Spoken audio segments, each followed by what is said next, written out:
Okay, the next part we'll do is the hitch magnet. Almost doesn't need a video, but we'll do one anyways. We'll start a sketch. We will sketch a circle that is 0.45 inch diameter. We'll go ahead and extrude that circle a distance of 1/4 inch. And then we need to drill a 1/4 inch hole in it. So now your hole will move around until you select a center circle as a reference.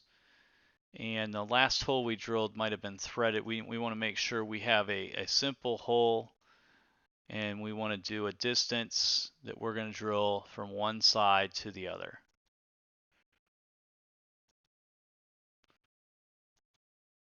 Okay, so we do want to make sure that that hole did get centered in the middle.